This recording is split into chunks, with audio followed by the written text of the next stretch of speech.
Welcome to Flesh and Pod, a flesh and blood podcast, breaking down weekly news and notes from the tournament scene, community drama, game strategy, and more.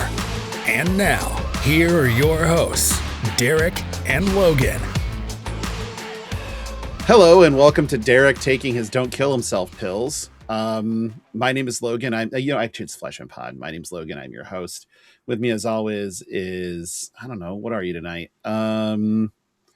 We are, what even is life? You didn't even make a Myrrh reference with your name. No, like, didn't have it in me. No? I as you could tell, since I was just taking my meds, that I am still kind of playing catch up on the day in general. Yeah. I came home from work and I'm like, I feel a little tired. I'm just going to lie down quick. 3.5 hours later, I woke up and I was like, what the fuck did I just do? Oh, yeah. Okay, I guess. Did you do anything in Flesh and Blood, Darick? Do I want to know? No, I did not. So this weekend I was doing the co-stream stuff for the Chinese Shenzhen National Open for Riftbound. So my sleep schedule was completely out of whack. I was doing that from like 9 a.m. till basically 9 p.m. the night before till like 5 a.m. my time, Friday into Saturday, and then Saturday into Sunday. So any of the weekend events, like I was sleeping right through start times. So no, the short answer is no. But you know who did do something in Flesh and Blood this week? It wasn't me. I did nothing. It was our ceiling fan, Polish guy, Rich. Rich, buddy, how you doing? Sorry, I was it's the ceiling Fanhausen. Ceiling Fanhausen. My apologies. Ceiling Fanhausen is pretty good. It is actually pretty good. Yeah. I'm good with Ceiling Fanhausen. So Ceiling Fanhausen. No stains. No stains. You're good. Okay. I mean, cool. I don't want to check below, but you actually played Flesh and Blood allegedly, is what you told me. I did, and it was quite interesting actually. Played Vincent. Why? Because I wanted to learn something new, and June's List spoke to me a little. And then with the changes, and I knew a lot of the metagame going in because I knew a lot of the players. And so all I really did was take out Modra Tide, which could be kind of awkward, and you don't really get the rune chance out of it most of the time. So I put in more sync belows for playing more defensive in certain situations. Plus, I like the idea of the setup, go. Or a lot of times now it's set up, go. But, I met an old friend that I hadn't seen in a while, and he continued a streak that's interesting on his end, interesting on my end. Fairly well-known local here, Kevin Breyer. Oh, yeah. Yeah. He's back. He hadn't played in a while. And he was on Tough Nut. Oh, you got nutted on. It was actually, that match was very close. Did you get nutted on, though? I got nutted on. The ending was a nutting? I got nutted. Mm-hmm. That's tough, buddy. That's tough. Yeah, and Kevin won the tournament, and as far as we know, there was one other Tough Nut that won this weekend, but unless it was before 4:22 Eastern time, Kevin, who also gave the first LO points to Vincent long ago, probably gave the first LO points to Tough Nut as well, and he won the whole thing. I don't think he did. I think he gave some other hero. I know he's no Tough Nut, not Tough Nut though. I think Tough Nut already had LL points. I need to find it. No, he had 2 wins this week. One moment, I'm looking things up. Tough Nut has 5 points total. So, and they all came during Penn season. So 1 second, because 5 points is because he's at a 0.5x. So 5 points would be 3 wins. I thought that the first points on Tough Nut were actually El Dorte. Did he point? Maybe. But I could be wrong. And either way, Dorte is pounding one out right now that we're talking about Tough Nut. Like he's acting like it's Dick destroying December right now, and he is just hammering away because he's the hammer. What else is he gonna do? Hey, Yeah, and I tell you what, the one thing about Kevin, his skill, he never misses a proper block. He just doesn't. He's just always had that skill. I've played him several times, and I always go after our games. I'm like, wow, he maximized everything, and his blocks were perfect every single time. So Tough Nut had 2 classic constructed ProQuest wins, So that's more. and Yeah. they were both this week.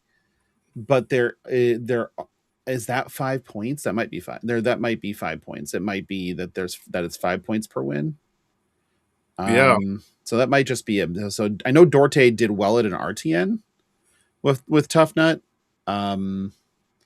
But I don't know if it was I won the RTN or if I qualified with Tough Nut, which means it's top 4ing. But either way, so he's going to be very proud that the Nut was well represented. Winning events with Tough Nut is challenge mode difficult for sure. Yeah, it was pretty impressive to see.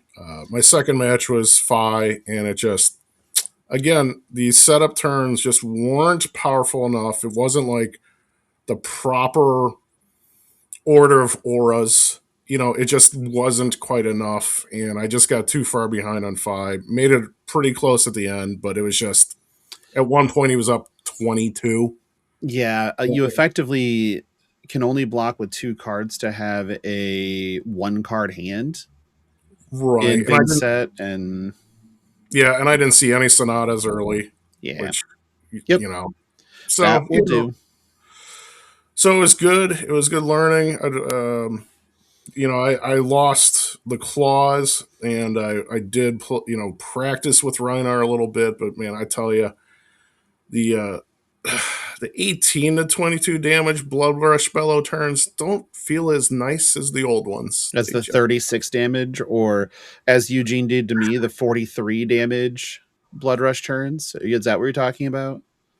I've heard that has happened before. Yeah. Got my dick ripped off and had it fed to me. But yeah, what I did is I went and played a round of golf on Friday. And then on Saturday, when it was 95 degrees in Des Moines in March, I decided it was the perfect day for me to strip and re-season my Blackstone. So is that what you're calling it? Yes, that is what I'm calling it. Okay. That was what I did, and then yesterday I just watched the tournament games. Iowa State still going hard. Even without their best player, managed to handle a good Kentucky team. Then watched the Drake Bulldogs, currently under the skin of the Iowa Hawkeyes, beat a number 1 seed. So that was nice watching guys that were playing from my alma mater last year beat a number 1 seed. So that was kind of cool. And then here I am today. But so a fairly relaxing weekend overall. But yeah, not a lot of flesh. But I did watch some Memphis calling coverage, which calling Memphis did happen. I had considered going, but then decided not to. I've started to catch up on that. So guess it's worth mentioning the ripple effects. The reason that I was doing the Chinese co-stream stuff was because Cass, who normally does that with me for the Riftbound stuff, was on the coverage team for Memphis. With Majin Bay. So, yep. Yeah, with Majin. Known cheater, Caleb Van Patten. What I've seen so far, I love those guys anyway. So naturally, this was going to be exciting for me. I have not finished watching all of the coverage back since, but what I've seen, they're killing it like usual. I was happy to see that Vincent, well, I don't know if I should say happy to see, but it's nice to see Vincent up there tied for most representation, right? Like, how long has it been since we've had any situation where it felt like we could say Vincent was going to even be like in the top 3 represented, let alone. But it's the only legal rune blade. Well, yes. And I will concede to that. But even still, because Vincent's play pattern, I think, is so different from other rune blades historically, to see that many folks giving her a try, I will say was encouraging, right? Just overall in general, the meta looked really solid distribution wise. I was paying attention to it just because obviously as somebody who plays a bunch of different card games, it's a hot topic in other ones. I was also trying to pay attention just because I knew that we had the ban announcements coming up, and I was like, okay, well, is there any sort of signals to see? And no, I mean, it was incredibly diverse. So I think we're in a very healthy spot at the moment. It turns out in a post-pen world, granted, part of it is a lot of heroes have hit Living Legend recently, and I know that plays into it, but I think some might say that as far as sets go, the pen is mightier. I don't like you. Specifically right now. That was you took such a long circuitous route to get to a god awful joke. When I was originally trying to figure out how I was going to get to this joke, the monologue was longer, but I didn't want to give you a pen 15 moment. So I was wondering when that was coming. I was cutting it down. You see what I did there? In time, when the pen 15 is coming? You know what? I'm going to stop. Here's the thing. You're going to have to title this episode like, Gooner something. Because seriously, so far you've had like Nut Talk and Destroy December, and I'm just gonna title it Sealing Fanhausen. Yeah, I mean that's fine too. I'm just saying that there's already been a lot of I've not so subtle innuendo. Well, to it wasn't start innuendo. things It off. was very like in your face. Yeah, like by that much. But the thing is I just remind myself, you mentioned December. Did you know that there's going to be a Violent Night 2 this year? What? Yeah. Violent Night 2 is coming out later this year. And they got Kristen Bell to be Mrs. Claus. I am excited. And MJF is in it. I am Jack's internal monologue screaming in joy right now. I didn't mean to derail this too far, Rich. We've been derailed. Come on. First of all, I was like, oh, wait. First of all, I know what I signed up for. I'm the Ceiling fan. That's true. And two, that joke was better than the first thing sold to me on the Ohio State campus when I was a freshman. That was the Wexner Center. What is the Wexner Center? Les Wexner. Oh. Performing Arts Center. It was a new building my freshman year. So anyway, were there a lot of island paintings? You know what? It's fine. Yeah. So Vincent, I was again happy to see we're back to talking about Memphis. I was happy to see that representation. Happy to see, I'll just dive right in. I know you normally do the show notes, but I was happy to see the top 8 had 2 Teklos in it. So top 8 was 1 Ocilio, 2 Teklo, 3 Marionette, 1 Dash, 1 Prism. I was secretly one by Jacob Clements on Marionette. If you're gonna do it right. Yeah, one by Marionette. I was secretly rooting for the Prism so that she would be that much closer. And it's Austin Reddington. It's somebody we know, and that too. It was kind of. I hated seeing at the 8-2 feature match. It was Chandler Toe, who is one of the Missouri people that I play against on a regular basis, shows up to our events, and then Austin Reddington, who is a Casey area player but is an Iowan, and it's like, can it be just like not that? For the winning in, and Chandler was playing wild ass Burdens of the Past Marlin. So that's I haven't got to that part on the broadcast yet. Okay. Blue block 3 that when it comes into play, you can't play defense reacts that share a name with ones in your graveyard, and if you have 10 or more defense reacts in your yard, draw a card. They draw a card. It's like, wait, is it in your yard or their yard? Yeah, I was gonna say it's when they've played 10 or more. Right. Yeah. He's just like, all these fatigues playing idiots playing Victor and Pleiades nuts and all this Teklos and all this other shit. Just slam a burden, cycle and slam burdens late, draw a card, reload off Marlin, do the fucking thing. And it's like, okay, I get it. And then I'm like, I respect the vision. do I own foils for Kasai? And then the rabbit hole started. So, I mean, I have this cold foil Gorganian tome now to go in Kasai, and then my set of EA Bluntons. So, if you're gonna bling, you gotta bling. But this was a kind of wild event. So there are 301 registered players. So we always go by the registered count, the number of people who paid to be in the event.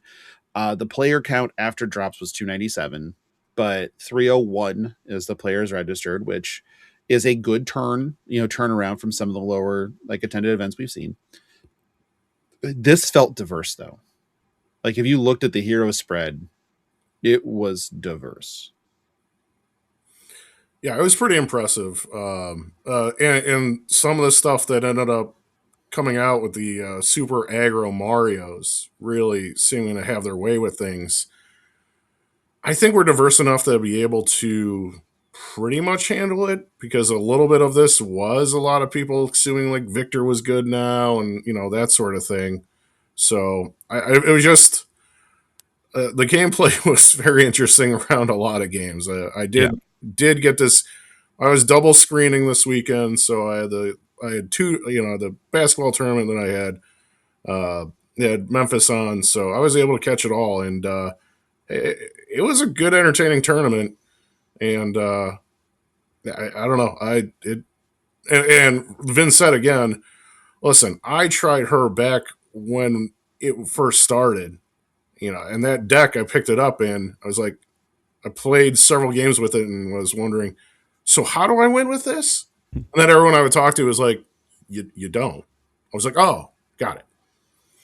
For a long time, that was true. Then they printed the card Cull. And from then, the worm started turning. Kind of, not aggressively, but it started turning. And that was kind of the point where people started picking up and having some success with Vincent. Over time, as more cards have come in, it's just gotten better and better. Yeah, Cull, and I don't think it's talked about enough because it's not as flashy, but Funeral Moon does a lot of work for that deck too. When those two hit. Funeral Moon was in Dust Till Dawn, wasn't it? Yeah. But I'm just saying, that was, I think, when Vincent started to turn the corner. Well, Vincent was also in Dust Till Dawn. So that was the beginning of Vincent. So Funeral Moon's been around since the beginning. Was that really the beginning of Vincent? I thought she was before that. Wow. No, there have been so many rune blades that you actually cannot keep track. I can't. Yeah. I mean, she basically started with her marquee cards and Funeral Moon, but nothing else. No, because all of the big payoff rune gate cards were there. Phantom Wraith was already there. Deathly Delight was already there. Foil. Yeah. Really, it was Cull, and then I gotta think of June's list. What's that? Dirge helped. Dirge, yeah. Well, there's a bunch of non-specific cards, like Vincent cards, like more specific Runeblade cards. Mm-hmm. So Malefic, Dirge, all of those from Rosetta were a big help. And then recently it was why is my brain just blanking right now? I just need to go. You know what? I'm just gonna do this easy way. I'm just gonna go look at June's list, and it'll all come to me. This is what we do on this podcast: is we actually don't prepare. Instead, we just say whatever's on our mind and go from there. So let's take the hero, make it Vincent. It's a very short list at least. June's list in Montreal. Well, obviously there's like Face Purgatory, but Grimoire Felling Song was a big deal. And then Eloquent Eulogy. Eloquent Eulogy is a big deal. That was Miss Vale. That is Miss Vale. But it's been, I guess that's kind of the thing. It's been over time. Right. That Vincent, which is already a difficult deck to sequence and play, got more and more tools, and people started kind of putting it all together. So Succumb to Temptation with Cull and Eloquent Eulogy, Funeral Moon, But then you get Grimora Felling Song, which just allows you at instant speed to make a rune chant. So a tied out that makes 2, and then there's a whole lot of stuff going on. So I think that the hardest part has always been, and we since Cull came out, I remember having conversations with Kevin and Mara about the deck being good. It's just hard as fuck, and then keeping dialed in for that long with the deck is a pain in the ass. So it's not like fatigue piles where it's just block slop and shit. You actually have to know your pitch stack and know what's coming and know what your final, idea is with your setup and all this other shit. And it just makes the deck difficult. And timing your creeper tricks. Right. But when that becomes muscle memory, then you're good. You freed up the mental energy to do the other things. And I think that's where we're at, especially with June's performance. It was obviously that it was lots of reps, lots of time, lots of thought, lots of intentionality to make it both complex and powerful, but at the same time put in the work to be easy is the wrong word, but to require less tanking, less thought, less time on the part of the player. Yep. And that's all, even why it's even more impressive. And so now people picking it up, which is great, but it's really hard to have enough reps on the deck to feel that comfort. So, you everything's going well, but then you feel that time squeeze of the round, especially in a kind of fatigue era. And maybe you rush because you don't have the muscle memory down or whatever. And it kind of changes it. So I think that Vincent going forward is still going to be a force, and people are going to have a plan. That's all there is to it. Anything else on Vincent? Because we can now talk about the showdown, which was Sage, which, It's Sage. Mm-hmm.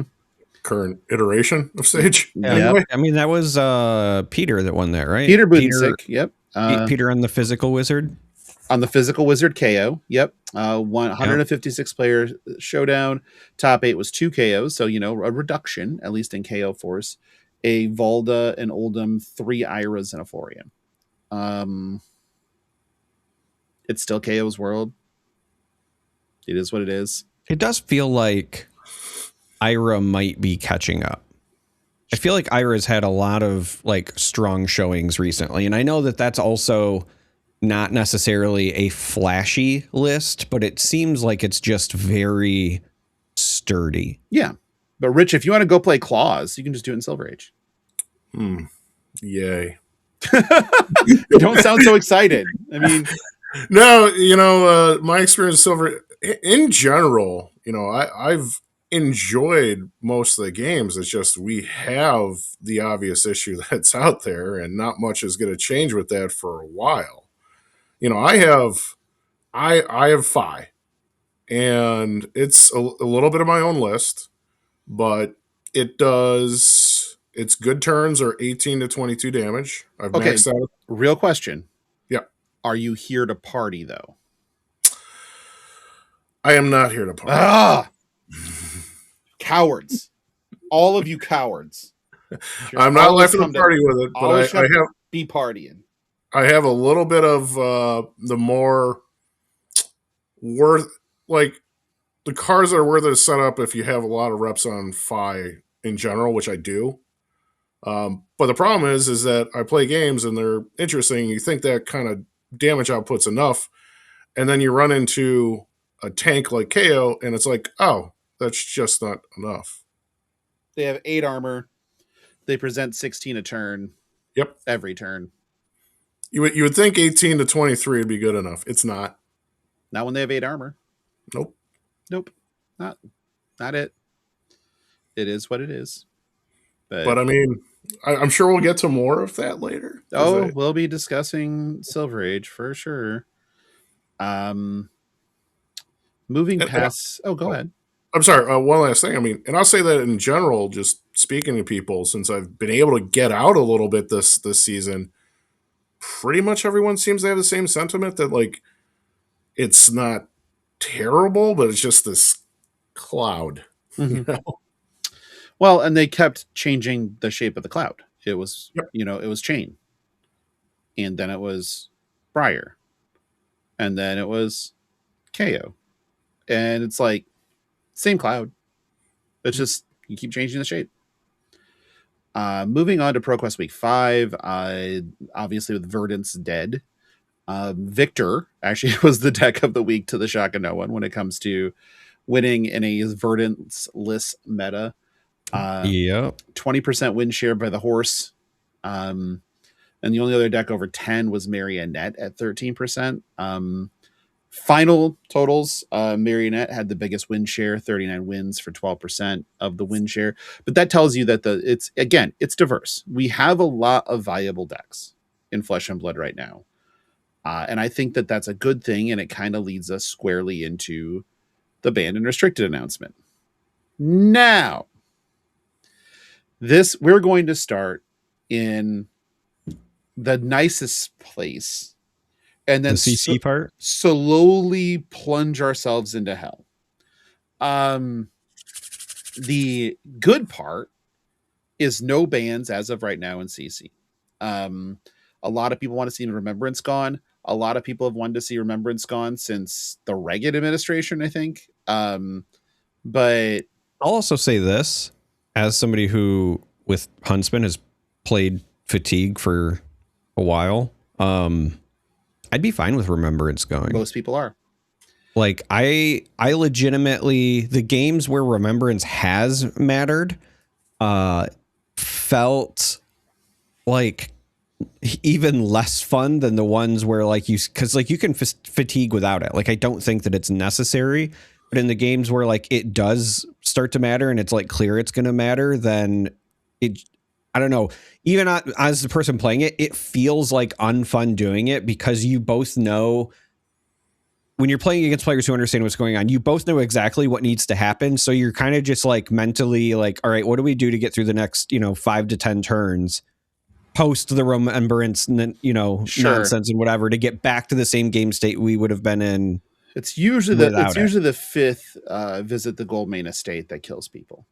But I'm pretty sure when Jordan Kennedy brought the tablets down from Mount Heroic with the rules of Flesh and Blood on them in 16 BCE, or sorry, 6-7 BCE, he it said on the bottom, "Fucking ban Remembrance," but James White has always ignored that line on the sacred tablets. So, well, just like History World Part 1, he dropped one of them. He dropped one.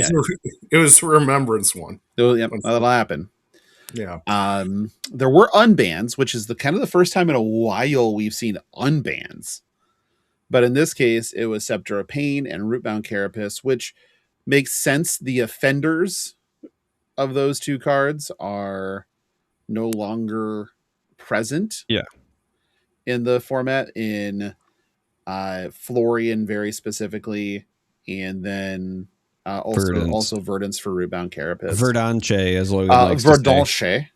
Verdanche. Yeah, it was less. I mean, listen, I'm all for having any sort of situation where you get to look at bans and unbans and only see unbans. So like, I don't want to be a Debbie Downer, but really when you look at this, it just says, okay, we're giving Vincent one card and Jarl one card because they're the only ones that can use them. But whatever, sure. I'm not against it. I'll say this: if we're giving Jarl support, ban Remembrance. Well, a couple things. Quickly on the Remembrance thing is, when you have such a diverse group, and then if the meta pushes a little too far to Fatigue, then just by pure numbers, you're going to have Remembrance required on so many decks that it's not going to be fun. It's just not. It's impossible. So you have that. But with Vincent, with Scepter of Pain, yeah, there's definitely where you don't have quite everything you want, and you are easily going to get, even if it's 1 to 4 rune chance per game, that might be enough in a lot of games. So there's a lot of AB0 that gets played into Vincent. Mm-hmm. So you could probably get it. Yep. Yeah, that blows my mind, man. Like, I understand thinking like, okay, well, if they want, they can make it so that I can't prevent the one or whatever anyway. But when they're sending like 6 rune chains at you at a time, like being able to prevent 5 of that still seems worth the slot for one card. You know what I mean? Like, I don't understand that. But what if you don't play blues? then you should rethink how you play the game. Okay. I'm just saying, if you're like one of those weirdos that's like, oh, I just want to play with a million armor and all of these like yellows and red attacks and probably just use my weapons a bunch, like I would just rethink my priorities. I play a lot of blues in Warrior, sir. Thank you very much, because you do. Oh, well, then you have nothing to worry about with my criticism. I wasn't referring to Warrior. I was referring to playing Syndra, where you play like 3 blues. So that's fine. So if you're somebody who wouldn't also block, it's also fine, because like pitching the blue to AB is the same as blocking, right? Like, math is for blockers. Fuck them. He only plays blues until the weapons are free to attack. I mean, that's Fang, but yeah, it's a Warrior thing. It's a sort. It's. I wouldn't even. Do I call that a Warrior thing? Fang is like the worst rune blade in Flesh and Blood, so I think it's closer to that than anything else. He doesn't feel like a warrior. He just gets to play warrior cards. Fang feels like the worst assassin. He kind of feels like the worst of a bunch of classes. Well, I just meant because he plays daggers. Right, so he's a shitty ninja. He's a shitty assassin. He's a shitty warrior. And somehow still has the capability of being the single best numbers deck that Flesh and Blood has ever seen. He's like Thor when he got drunk and quit. Kind of, but as soon as he picks up the hammer again, all bets are off. That's all this is. So yeah, fucking Christ. Next thing is there's a big blurb on the Silver Age philosophy. I have not reconciled myself with this yet, so this will be fun to do live. Yep, go right ahead. So, keynotes on this. They will not ban cards that are printed in precons for at least one season with the heroes from the precons, legal. Chapter 3, coming soon to a theater near you, will actually unban cards, because the cards that were banned for the health of the format are in the precons. Also, we will not see any adjustments to Silver Age until after Omens of the Third Age is released. So every Silver Age event from here on out is basically going to be KO Life. And the reason is the most offensive cards in KO's kit are also in the KO precon, which is Beaten Trackers, Buck Wild, Wild Ride, and Savage Feast.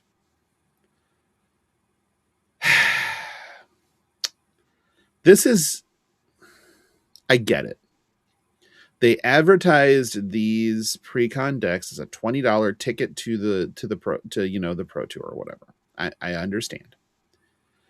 I also understand that there are easily made mistakes within 20 health formats, and sometimes some curation is needed. Mind you, that we're not talking about banning some people's $100 to $200 or $300 cards out of their deck. We're talking about banning 10-cent commons and rares from a precon that are replaceable at a low cost, because that's the entire design and conceit. Now, is it a feel bad if you roll up to an armory with your precon and somebody's like, that's not legal? Yeah. It's also an armory, and the person sitting across from you is likely going to then grab cards and help you reconstruct that deck. At least in my area. So I'll be the bad guy. Okay, you the bad guy? I'll be the bad guy. Hey yo. Hey yo. And the bad guy. Whether or not I agree with this, whatever, right? But let's just, I do want to give credit where credit is due. I don't think that sometimes like people pay attention to the words that create nuance. So it's not, this time around, they absolutely said they are not banning stuff, but what they have said in the past was, and it was in the thing, right? So if I'm going to hold them to their fire about their PvE stuff, I also want to give them, credit when they leave the opening. What they said is their intention is to use all measures possible to make sure Silver Age pre-constructed deck has at least one season of unimpeded legality. So this is not a never for future seasons. It is all measures possible. And also it's worth noting that the restraints is per, season. And so after the next round of precons, which is the chapter 3 ones, things might change, right? They might change the way they release precons. They might change the way they approach, how they handle stuff, etc. But this sucks for the now, but I don't think that this was like as doom and gloom, because granted, it's whatever. It's corners of the internet, but I have seen some people act like this posting was like essentially the dooming of the format as a whole. And I think that this is a very short-term problem that, 2027 and whatever might be drastically different, right? But sure. So I mean, ultimately, like, I'll also say this from a business standpoint, right? Again, I know that we all have our own anecdotal stories about, I've seen in some Discords, people talk about local attendance being down. I've seen other people talk about, the lower calling numbers, right? We've all, seen mumblings of discourse or whatever. But again, like LSS has the numbers, and by their accounts, Flesh and Blood still seems to be on the rise in terms of player and participation numbers. So it would make sense that if they tried this thing, which was here's a low cost entry level format and here are decks for it, and if they are seeing numbers wise that is propping things up, it's also in their best interest to keep that going. And so it again might suck for the entrenched folks, because like, let's be honest, Flesh and Blood is a marquee competitive, it is the marquee like competitive card game right now. And the people that are entrenched in it are there because they have that competitive spirit. And so they are, I think, more likely to feel the weight of like when formats feel unbalanced than the new players that this is meant to onboard, right? But whether we agree with it or not, like this Silver Age format is also supposed to be an onboarding thing. And it's one of two things. It's either it is working and they are continuing to support that, or they're just lying to not just us, but themselves and tanking their business. And nothing they've shown me so far says that they are doing the latter, because they just historically haven't done that. So I would love to see, more fine tuning and whatever. But I can also respect, and they didn't word it exactly this way, but I felt like when I read the article, the other thing is that they also kind of want to go through one round of benching and not before they make any more drastic changes. And so I feel like waiting to see how that's going to shake things up is fine. Just because you don't want to have too many variables in the system when that happens too. I feel like, I don't know, but. Okay, Rich, your turn. Yeah, I'm going to take this from what I can see as possibilities from the company perspective. The negatives that I see here, I do think would have been hard to overcome no matter what they did. They had to know what the growing pains were going to be like, especially when you start with like a 30 card ban list just to start, right? It was massive. So they They put the work into it, obviously. My questions as a business perspective are things that I'll never get answered, but just being in the business world myself, I'm a high-ranking person in a company. I don't have to do the exact same things they do or anything like that. However, I question, like, what are the decisions that could have gone differently? Because the massive negative part that is the risk, the real risk, is that you're going to have a full year of something that's going to be a long process, and the very first year is going to be full of negative experiences. Now, a lot of them are unavoidable. I get it. So what could have they done differently? Could they have timed the Silver Age deck releases differently, knowing which ones it could be problems and handling them as those problems arose, hopefully with the gameplay being better? Feels like that maybe was a possibility. So, like, if you do 5 at a time instead of 10 in 5, or was that just never an option because of the printers? You know, I feel like they were in a very tough spot with a lot of things, and I just would like to know, or could have they picked different heroes? If they knew that KO was going to be a hero, and they would have, and good on them for admitting that this was the policy, because there's the corner of everyone in the last month, there's a corner of people like, they'll never admit, there were people who are saying they'll never admit that they did this, and they're like, no, yes, we wanted to make sure these got sold. So was there a way that distribution of the Silver Age pre-con decks could have been different that could have mitigated some of the problems? That is my first question. My other question is simply of, what are they going to do? Like what? I just, they knew this was going to be tough with certain heroes. So why do they let it happen this way? They're obviously very committed to this. That is, you can't take growing pains like this and fully commit if you're not actually committed to this format. So I don't think it's going away, but I do fear a little bit, like, of who's left, because if it's a great onboarding, great. But we did already have a sector of competitive players that, like, I'm just not interested in 20 life formats. You're okay. You're not getting those people back. They weren't interested anyway. But man, this is a messy start to something very important, and what were the decisions that could have been done differently?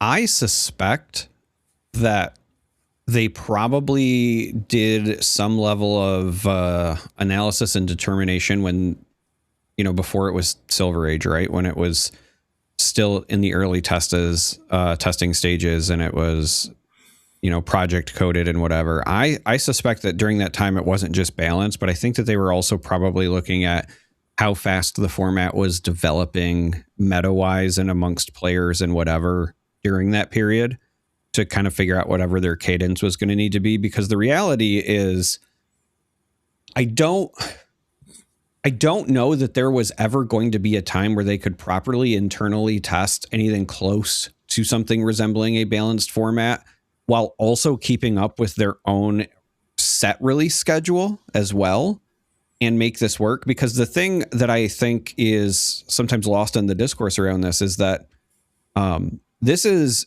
a new format being rolled out in an eternal game that's, past 5 years in the making, right? It would be like if, in Magic the Gathering, if they decided to roll out Commoner or whatever, but they decided to do it with, 5 years worth of stuff instead of like whatever the last, 5 to 10 sets was.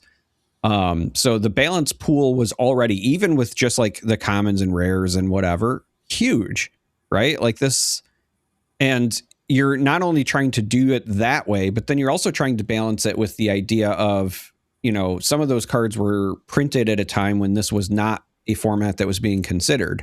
So power level of some cards is also probably higher than what they would like for the format. And yeah, you can identify those, and those are, likely the reason why we had like 30 cards on the ban list when it first launched. But I'm sure that there will end up being a whole lot more.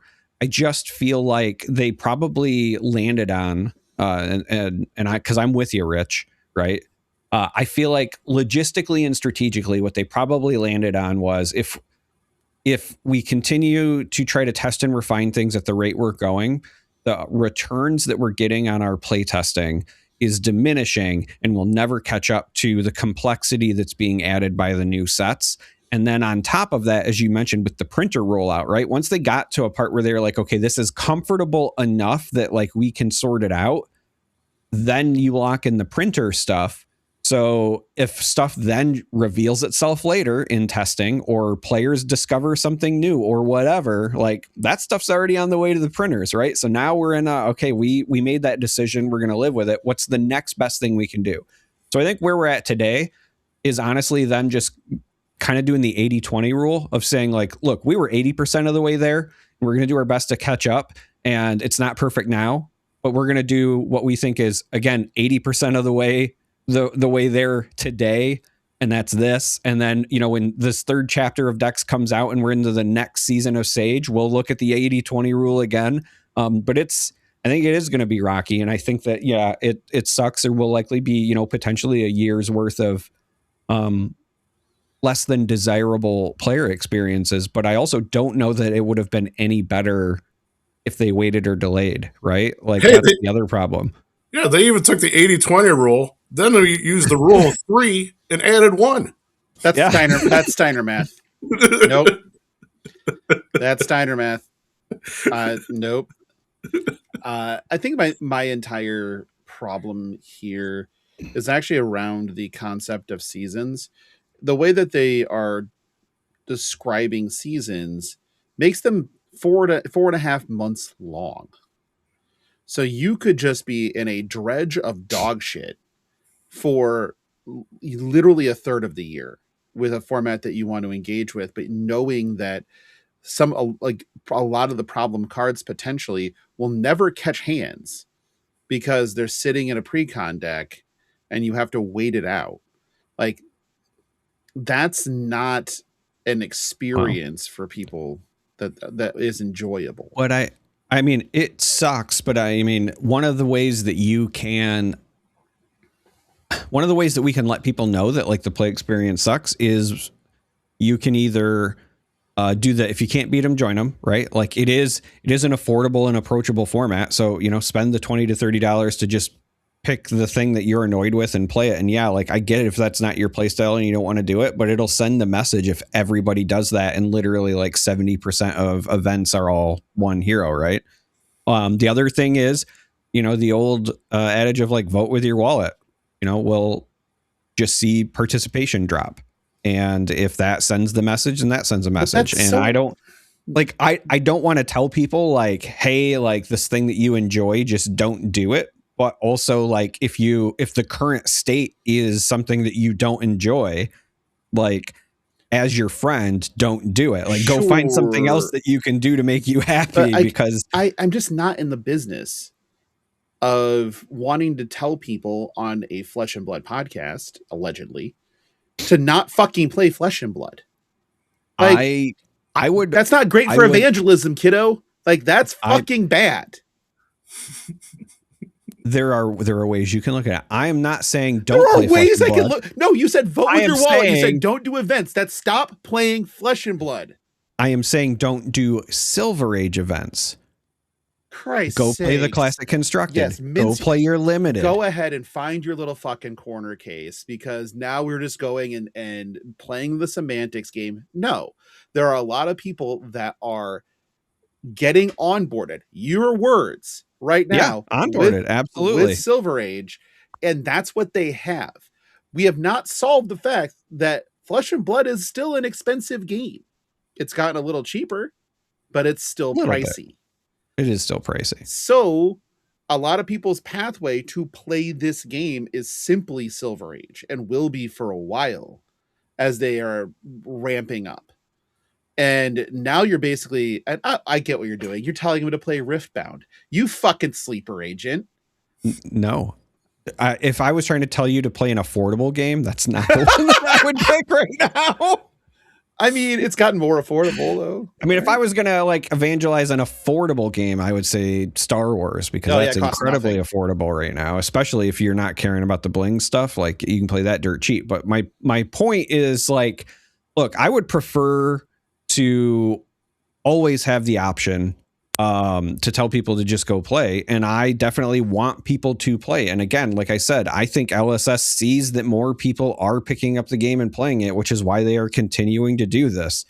I just also, like, as you know, yes, we're a Flesh and Blood podcast, but we are also meant to be the more laid back, like, this is a discussion between friends, right? So like if I'm hanging out with a friend and we're across the table playing a board game and they're like, I don't know, man, I just really like I'm struggling with where I'm at with Flesh and Blood right now. I wouldn't in good conscience just be like, well, you should just keep trudging through it. I'd be like, look, man, do what makes you happy. The game will always be there. You can come back to it. But if the seasons are 4 months and they're going to take a break for the 4 months and then come back, great. I would love that. It would be also cooler if the seasons were shorter so that their time away, their hiatus was less time away. That's but where I'm at, right? Like that's as much as I want people to play the game, I am not going to do so ever to the detriment of like other people's enjoyment, right? Like at the end of the day, if you're not having fun, like games are meant to be fun. And if you're not having fun with the game, then like don't play it, right? Find something else to do. And I agree. But and if you still want to play the game, like I keep saying, like, I know that the core audience for Flesh and Blood is competitive, but there are a lot of very fun, casual ways to play the game. You can play kitchen table at home. It's still, honestly, in paper, because most of my practice games are on Talishar, in paper, I play the most with my kids. Like, I have pre-cons with Stark. They're sleeved up.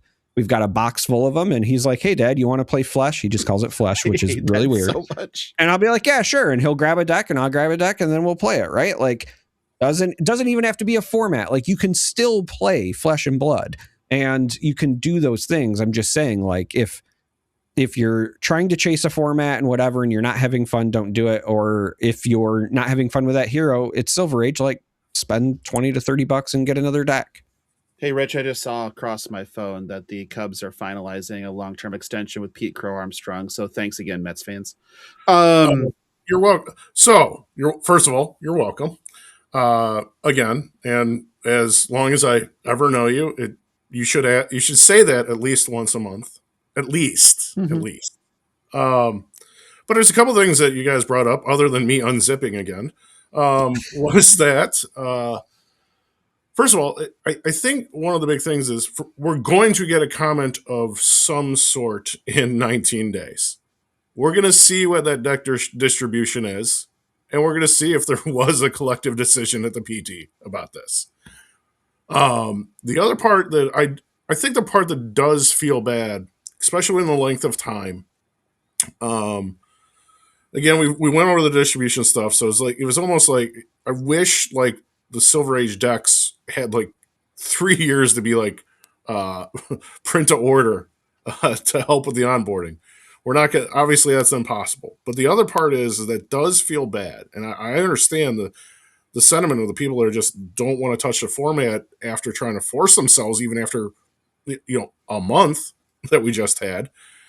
Is that if you're going to take away one of the unique things about the game, which is the LL system, and you're going to create a format that just doesn't have that, it feels like, with especially how aggressive you are with bannings in your CC format, it feels like you should be able to interact with that format aggressively as well, and perhaps even more aggressively than you do with CC. And remember, I hate bannings. I'm a psychopath who thinks that everything should just run its course to extinction, whether that's 65 days or not. So the feel bad is the less amount of interaction we've already taken away that is supposed to be its own way to sort of control a format. No, and I think that's fair. But my advocacy, and I think that's like at the end of all of this, I still think that Silver Age is a good idea. Like, it is a good idea. Execution, 80-20 rule. Sure, they might have got to 70-30, sadly, but I get it. My thing is, I had the expectation, right, wrong, or indifferent, that the curation of this format was going to be better than it currently is, and the gatekeeping to the curation is the policy around the precons plus the length Yeah. of seasons. It doesn't make sense. And Well- all I wanted to do is make sense. Yeah. So length of seasons, I do think that it could potentially be shorter. I think part of that also just might be related to the printing of stuff. And I also think, so hear me out. If you're in the problem you're in now and you're trying to figure out how to approach it, I think that printing less overall like pre-constructed decks in the seasons would make sense, so that you have less to worry about if you're going to like try to stick to this policy. And then you also want to get to where you're on a cadence with a printer for those orders, so that the seasons, like you can have them ready to go when a season starts, if that makes sense. Right. So there is some logistic stuff trying to work out. And like, let's be honest, global distribution has not improved in the last, since the game launched. Hold on. Do Flesh and Blood cards come through the Strait of Hormuz? I guess I didn't know. No, just fertilizer. Oh, Yeah. right. But the point is, like, the game launched and then the world collapsed. So whatever. Maybe it's their fault. I don't know. But here's the other thing. I can understand the precon and really wanting to stick with it. And maybe this will appeal to your sensibilities, Logan, because I think they're viewing it like an errata. Hear me out. As somebody who I brave the depths of hell for you. I go to Reddit from time to time, including the Flesh and Blood Reddit. There are pretty frequently, again, because a lot of new players, a lot of folks that are still trying to get into the game. And a common post, I would say, at least a couple times a week that I'll see on there will be along the lines of like, hey, there's an event coming up. If I, buy this old Blitz deck, can I show up and play? Right?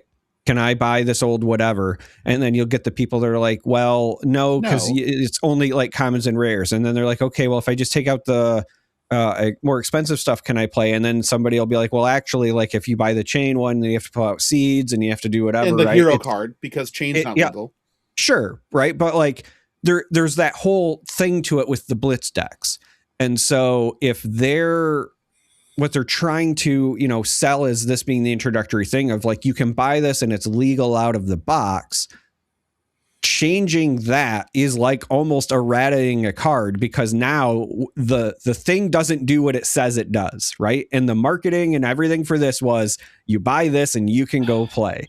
Right now, the deck box does not do what the deck box says if they make those changes. Again, I think that long term, maybe it should have been a condensed number of heroes, but this was the first wave. And I think there are other ways to potentially approach it from like what goes into the deck. If you have potential problem cards on your radar, maybe don't include them, or maybe you print the decks with like, paths to improvement in it or something, or things to consider. I don't know. There's a number of ways you can approach it, but I can understand the reason that they would choose to avoid this just based on the types of posts I've seen from people. Because at the end of the day, if what you want is you can buy this and show up and play without having to pull anything in or out, like that isn't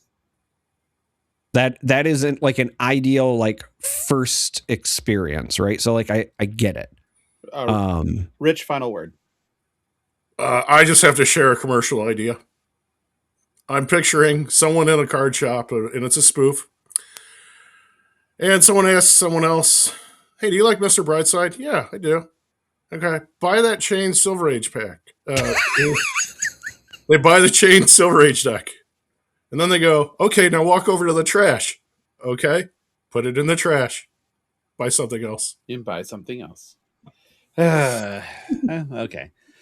Now the last part of this announcement. There are no bans in CC today.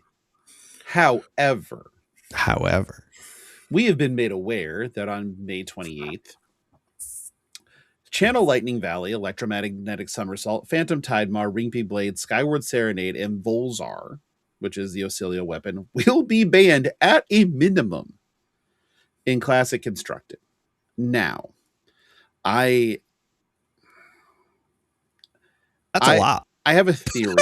I have a theory, and I don't know. I don't have any inside information, but the way this feels to me is like Aurora speed ran the LL chart.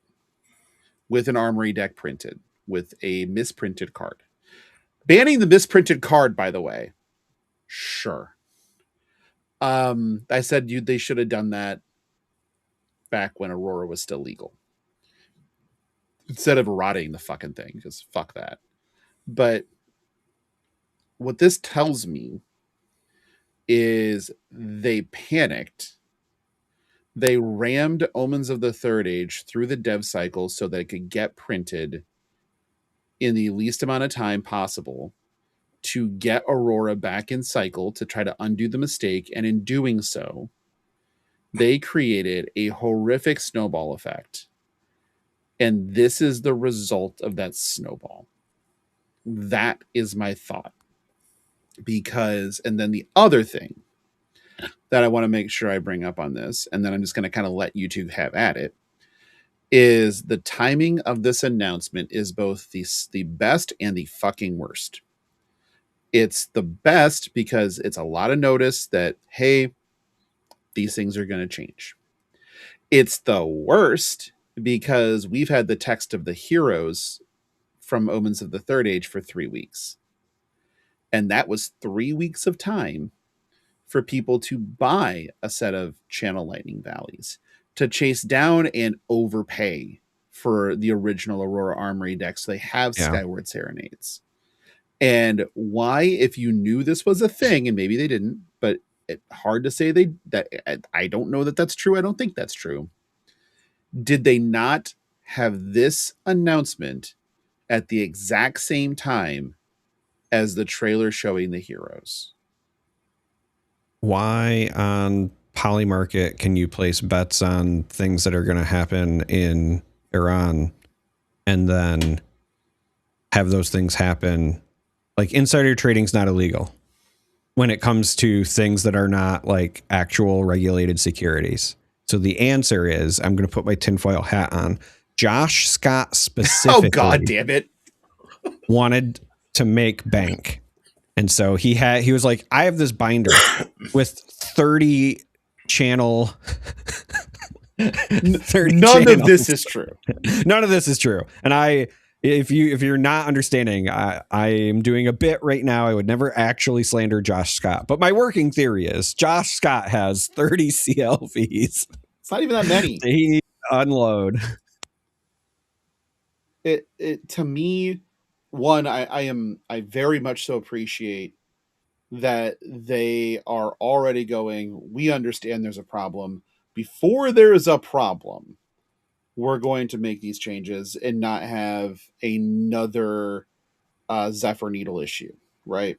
Great. Yep. Give the heads up too, so people are ready for it and they're not just chasing down shit. Maybe they expected Acilio to have been gone already and Volzar wasn't going to be legal anyway. Reaping Blade is also an interesting one. That concerns me. I think that one is because it is a one pitch swing for 3. And I'm guessing it has nothing to do with the text and everything to do with like that was just the go-to chain ender for a bunch of stuff. Well, again, we'll have to wait and see. But I don't think any of the heroes coming in this next set scream like I heal a ton. So I think it's more to do with just raw numbers. Okay. But CLVs, I mean, like, okay, we'll do the thing because pricing data is something we just have at our fingertips now. So Channel Lightning Valley, right? We're just not even look at the cold foil. We're going to look at price over time and most recent sale to volatility. You have a big layer of volatility, and currently it's sitting at $17.06. That is much lower than where they were at one point. If you go and look at and then the rainbow foils are $18. If you go look at the cold foil ones, Channel Lightning, they at one point, like they're still sitting listed at $70, but these aren't going to sell. And they did spike in price on the day, looking at it right here, that they were announced, that the heroes were announced. So people did buy these. There has been a lot of sales posts in the marketplace groups. There's been a lot of things going on. These cards did sell. People did spend money acquiring these cards in anticipation for the heroes of Omens of the Third Age to be legal. If, and again, this is an if LSS knew that this was happening, which I believe they did, it is some level of malpractice to not have this announcement right alongside the heroes. That's it. I feel like if they sat on it and allowed for 3 weeks people to chase down these cards because they're like, I'm going to need them and I want to buy them now so I don't have to worry about it later, that's not okay. And LSS does not have the armor of saying they're not aware of the secondary market. When your CEO saw too many felling of the crowns at a booth and decided to buy them and tear them up to reduce supply, you don't get to say you're not aware of the secondary market. You obviously are. So that is not a good look. I do think that it's good to give the notice. I have concerns with the other far-reaching effects that if this set was rushed, which does feel like it, or potentially feels like it, not that it was, I think that there is some cause for alarm. Do I feel like it is an enormous cause for alarm that people should be looking, is the sky falling? No. Could things be better? Yes. And that's where I'm at right now.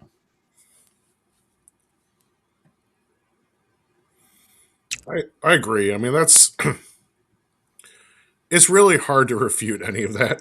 I do think of the worst case scenarios.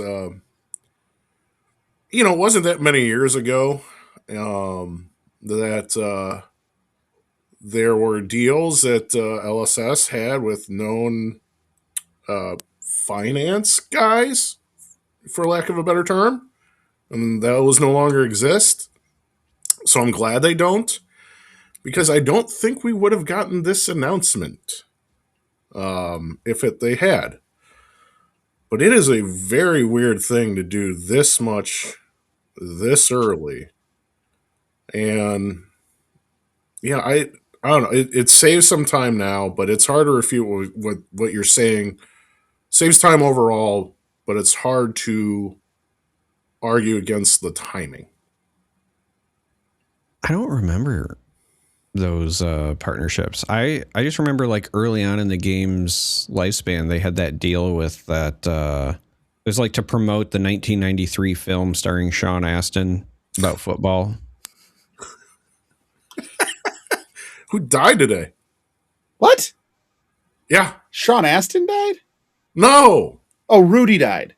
Yes. Not Rudy, not Rudy from, Alpha Investments. I'm sorry. Dude, you just made my heart stop. I thought Samwise Gamgee died. Yeah, I was about to go to the fucking, and cry in the bathroom. Like, Jesus. No.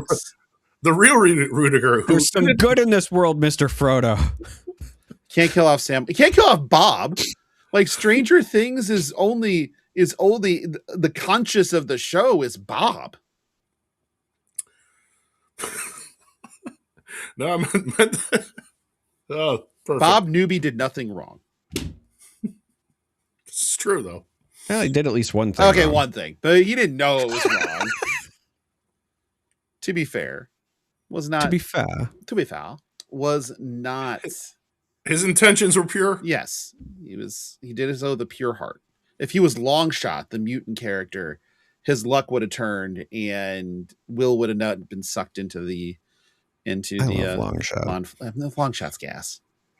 I'll be honest. I love Longshot. I love Domino. I love anybody like you can say that it's lazy writing and that it's really just Deus Ex Machina, but I love characters where their power is just unexplainable luck, because you can write some of the quirkiest, funniest stuff with them. Like their window is wide open for creativity. So, well, there's a good one where in future continuity, Longshot's agent for bookings in Mojoverse is Spiral. And so it's pretty funny. And we got the boys coming back too. Yeah, well, we got Daredevil coming back tomorrow. So we're fucking doing it. Well, it'll be today for people listening or watching today. Anything else you want to talk about this in the pre-banning? You're just gonna let me stand on 10 toes down for this one and die on the hill? I mean, I don't know what to say. That's great. I'm excited that they've identified potential problems and that they're doing their best to address it. I do wish that timing would have been sooner for the folks that were impacted on the secondary market. But at the end of the day, like, I don't know when they, made the internal decision, right? Like maybe they did the announcement and then they, it's one of two things, right? It's either like they knew or they didn't know. And if they knew, like, it sucks, but there's no way any of us will ever know. And if they didn't know, perhaps what happened was they made some stuff public, and maybe some stuff like was, we'll say, like borderline in testing, right? Like maybe it was fine-ish, and then you see a bunch of people brewing just with existing cards, or you see a spike on the secondary market, and then you go back and do some internal testing for like the 2 weeks or whatever post-launch, and then you get to a point where you're like, actually, yeah, maybe this is going to be problematic, and then they pull the trigger, right? Like, I don't know. There's no way for me to know, so I'm going to choose to not be upset about that stuff, because I have other stuff that I can tangibly be upset about. Whether it makes sense or not, I'm talking to you directly, Bryn. This message is for you. My anger, my fury, my rage is not based on logic. You're and not how dare you, Dennis Reynolds. You don't just ever get to do this. How dare you ever assume that anything that I do is based in logic or reason? I guess that's fair. Yeah. All right, Rich. Well, we're at that point in the show where we allow our guests the time to talk about whatever they want. So the floor is yours. What would you like to discuss? All right. Well, I was going to go a couple different directions. I was going to talk. Remember, the last time I was on, I told everyone my theory on how the stock market is the greatest scam ever pulled on the general populace. And while I have even more research on that JP Morgan might have been one of the worst people on the planet, that Joe Kennedy, yes, that Joe Kennedy, was basically Jordan Belfort, except when he did it, it was legal. Then I got into like train disasters and certain things. Wreck of the Edmund Fitzgerald in there somewhere? Yes, I did that. But then, I was looking at how stupidly we built iron bridges and stuff. But I have decided that I'm going to share a little bit of something that try a rosier picture of things, or an attempt at it, at least. Okay. Right. Hope Core. Hope Core's good. From the ceiling fan. Yeah. Right? That is shocking. Just raining copium and hopium from a ceiling fan. So I think of, first we're going to go with the negative, is that there's a lot of things we're learning over the years about social media and just mobs in general, and Dunning-Kruger effect stuff. And, the one thing or the fact that we've learned that not everyone really need to have a voice. But let's get to the positive things. Okay. Well, one more negative thing before we get to the positive things. We have just become, in my opinion, we've created this new massive thing where everything needs to be corrected immediately at all times. And it comes out in silly ways, like Osmandias, one of the best TV episodes of a TV show ever made, from Breaking Bad, was a 10.0 in rating until recently, when someone actually wrote a negative review and became a 9.9. And You're welcome. So you're the asshole that's the reason that Ken Griffey Jr. is not a unanimous first ballot Hall of Famer. Fuck you. Right. Oh, no, I loved Griffey Jr. Or I'm sure there's some negative reviews out there of Measure of a Man from Star Trek The Next Generation.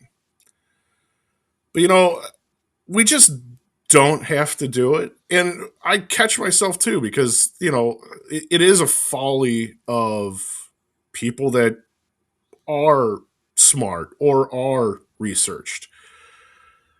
But there's a little bit to this where I really believe, and I've been just trying to do it and catch myself, is that we don't have to do it all the time. You don't have to send that out there. There's oftentimes little to no gain to it. You're not going to be on the internet, and you're not going to convince people to change their opinions. You're facing mobs, you're facing bots, you're facing people that are already entrenched in their stuff. That just brings hardship. That just brings pain. That just brings sadness. So why do it so often? It's different when it's just friends bullshitting around or whatever. But like that thought, even at work, and that like someone's done something, and this need to overcorrect is just, we've gone too far. We've taken things that are not the way they're supposed to be. And I've just been doing that myself. Wasn't necessarily a New Year's resolution or anything. It's just kind of catching myself more often and being like, I don't need to say that to that person. Who cares? Like, no one's good. And honestly, most of the time, people don't really give a shit about your opinion anyway. So the positivity is just like, and I do find myself that I've done it less often. I do find a little more just peace. Just a little bit more peace is good for everybody. And you just don't need to do it every single time. That's all. We do live in a culture of rage and rage baiting. We live in a culture where everybody has been conditioned to believe that their opinions are objectively right, and everybody needs to know the objectively right opinion. To the point that people have begun treating their own opinions as facts, which is not how facts work, turns out.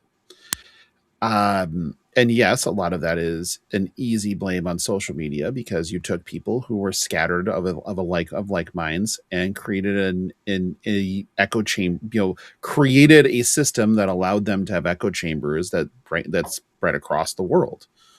And so the siloed thinking gets worse and worse and worse and worse over time. It just reinforces itself, and the infestation grows. And then sooner or later, rational independent thought is gone. And it's replaced with what we see today. It's replaced with people that don't believe in peace. They believe that everything deserves not just a comment, their comment and their commentary. And if I do believe that if more people stopped and asked themselves, is this even worth it? And we're honest, and that's part of the problem too, is that the amount of self-awareness that exists in the world is diminishing rapidly. But if they took the moment to be honest with themselves, and they stopped making those types of comments, they would then reduce the amount of oxygen in the system that gets fed to the trolls who are out here just for reactions and rage baiting. And we would go back to a society that potentially has an opportunity to have rational, productive discourse. At this point, though, no, we're not there. I think my hot take is that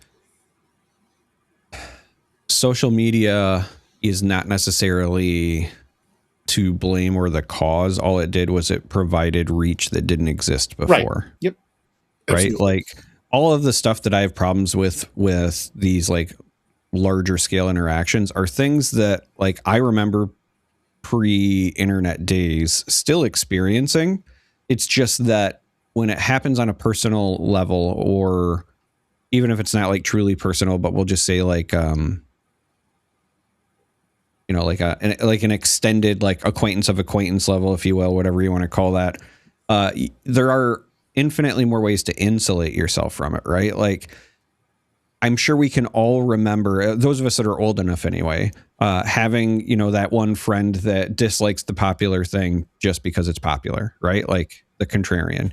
I'm sure we all know who our crazy uncle is that would spout conspiracy theories, and then everyone would just go like, yeah, that guy's crazy. And then we would just ignore it because the reach wasn't there. And then what, the internet as a whole and social media in particular has done is it's just amplified those things. So now, instead of like the contrarian being told by other friends, collectively kind of like, hey dude, stop being a hater or whatever, until they either A, were able to articulate exactly why it didn't resonate with them, or B, they just gave up. Instead, they go online and they find those like-minded communities, and they take that as, validation and justification. And it's the same thing with any weird conspiracy theory. It's the same thing with horror, life views, all sorts of stuff, right? So I think that there is a lot to take from what you've said, Rich, and that folks should consider, like, again, I always say it's fine if stuff doesn't resonate with you, but also like, don't yuck somebody else's yum. Sometimes like, if it's not for you, that's great, then it's not for you, and then you just like go about your merry way. If it's not like actively harming somebody or whatever, then just don't be a dick. Yeah, so who gives a fuck? Or if you are going to be a dick, then it better be funny. It better be funny. Then, well, I was going to just say, make sure that your parents misspelled your name or something so that people can easily find you and tell you you're being a dick. But all this is just a long way of saying, Aladoris, just touch some fucking grass, buddy. That was the funny part. That was the joke to come back to. So that is funny, but I don't even think that, you know what? Never mind. How dare you? You almost made me stand up for Aladoris. I'm not going to do it. How dare you? You almost got me. I almost got it. Yeah. Also, I did state this as a thing to do when I just spent an hour and a half spewing my opinion on a podcast. Right. We are middle-aged white men in America, goddammit. Our opinions are fucking law. I have grills. But they're not many grills. I have so many grills. 90% of what you do on the show is like very tongue in cheek. But I will say we're this: parodies of ourselves. We're parodies of ourselves as well. And there's a lot about just allowing myself to be silly. Like, this is just my silly goose time. But the reality is this, and I think I've said it before on this show, and if not, I've definitely said it plenty of other places publicly. It's okay to just not have an opinion. Like, I tell my sons this all the time. I try to show them examples of what I mean. Like, it is okay to not have an opinion. It's also okay to just say, I don't know enough about that to have an opinion. It's okay to just say, I don't know enough to understand. You don't have to know everything. Like, I understand that, like, theoretically, the world's collective knowledge is at our fingertips at any given point, but that doesn't make us inherently responsible for it. Like, you have to be able to give yourself grace to learn, but you also have to recognize when you don't know that you need to spend the time learning before you weigh in, right? So it's okay to just not have an opinion. Sometimes when I don't feel strongly, I just spout shit on this show because at the end of the day, we're meant to be entertaining, and it's much funnier when I'm wrong. But in my actual, like, day-to-day life as a father or as a professional or whatever, like, I am not, my day job, I'm in a leadership position. And if one of my staff, asks me something and I don't know, I'll say, I don't know. Let's find out together. Or I don't know. I will find out and get back to you. I don't have to look like I know everything, and nobody should ever have to feel like that's the case. Same thing when I taught college, right? If my students asked me some weird coding question and I didn't have an answer, I'd say, you know what? I don't know. Let's go find out. And I'd start hunting Stack Exchange and we would learn together. because that is, I think, better than just making shit up. Right. Like in real life. Again, on this show, completely different story. I will give you an opinion on whatever you want because this show is meant to be entertaining, but yes, it's okay to just not know. I'm a very important person. I'm good at dealing with people. I take care of the goddamn customers. I drive a Dodge Stratus. I know I'm mixing. You know what? We're mixing metaphors, but they still work. Yep. You know what? I have not had Stark watch Office Space yet. You need to. And you've made me realize that I need to fix that. Just for the damn it feels good to be a gangster scene. Okay, so I would also like to inform people the Flesh and Blood talk, it's over. It's gone. So yeah, it's time for us to become Oba feminists. We definitely are, but the Flesh and Blood talk, no.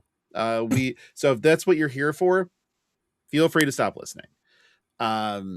But we do have some listener questions after I taunted the Discord, and so none of them, actual zero, are Flesh and Blood related. But we're going to start with the one that we pinned for this episode, from Nora.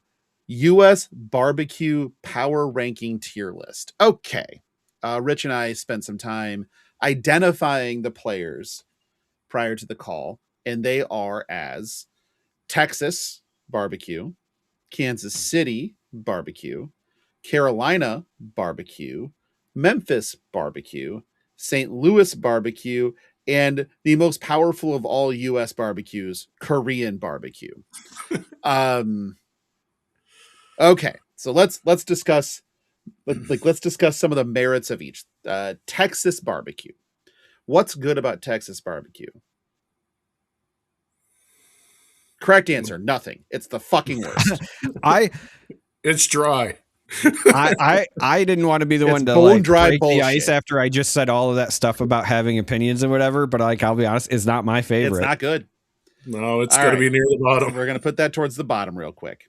Let's move on to, let's go to the dirty South. Let's go to Memphis barbecue. I guess that's not the dirty South, but it's dirty.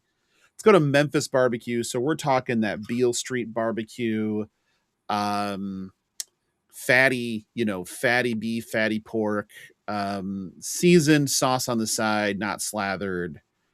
Where are we at with but not overly reliant on meat quality. We're definitely more focused on the quality of cook.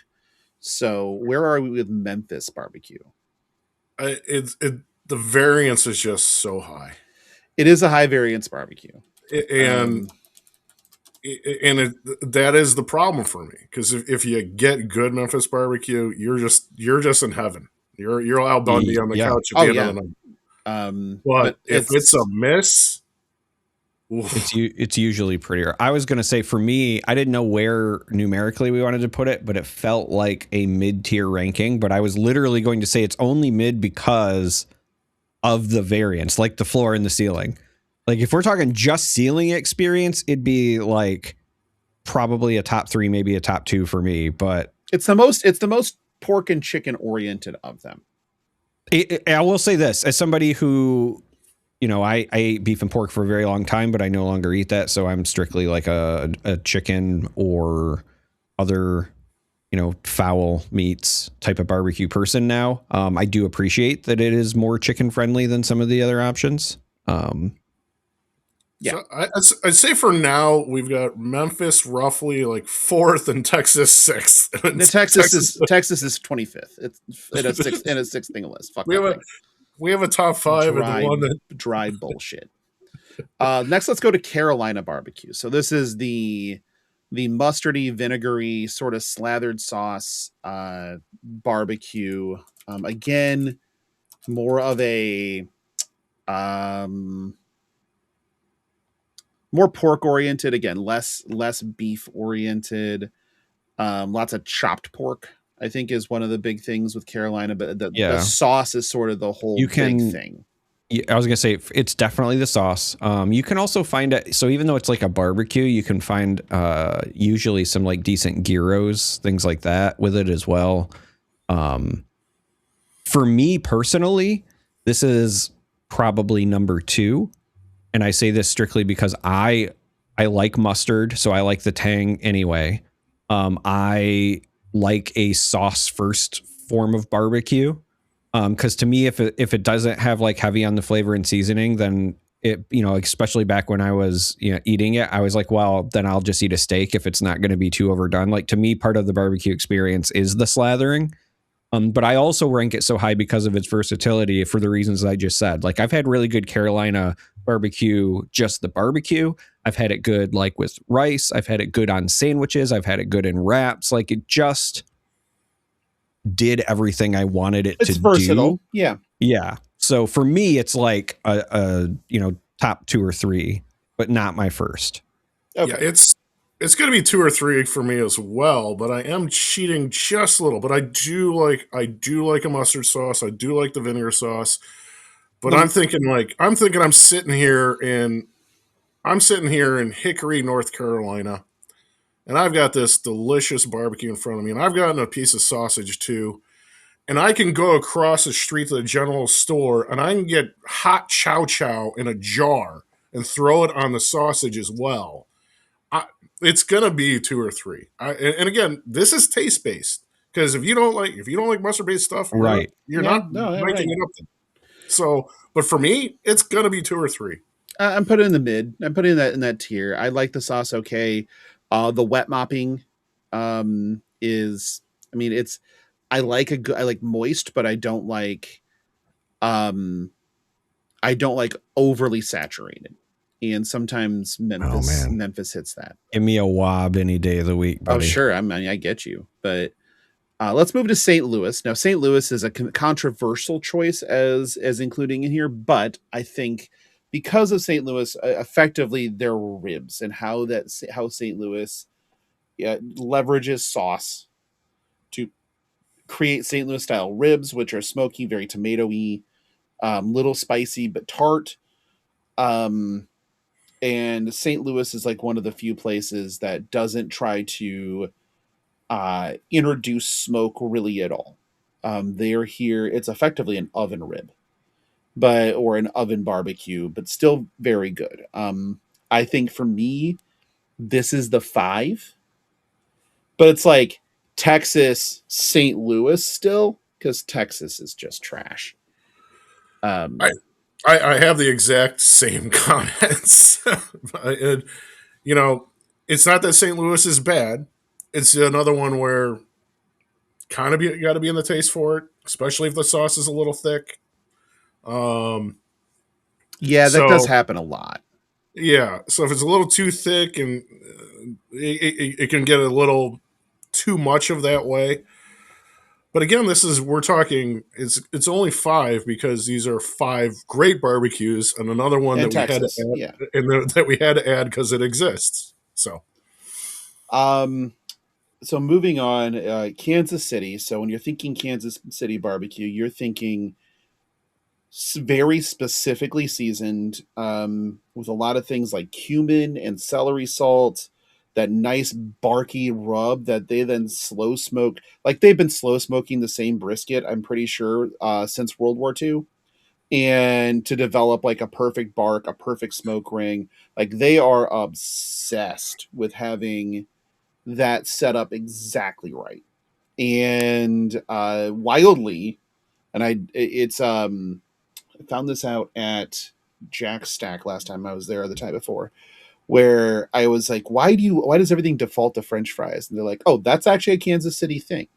Serving French fries with barbecue is a Kansas City thing. And I'm like, oh shit, well, give me the corn anyway, because fuck your French fries. And they do this cheesy corn bake, like with smoked bacon, and oh god, it's fucking delectable.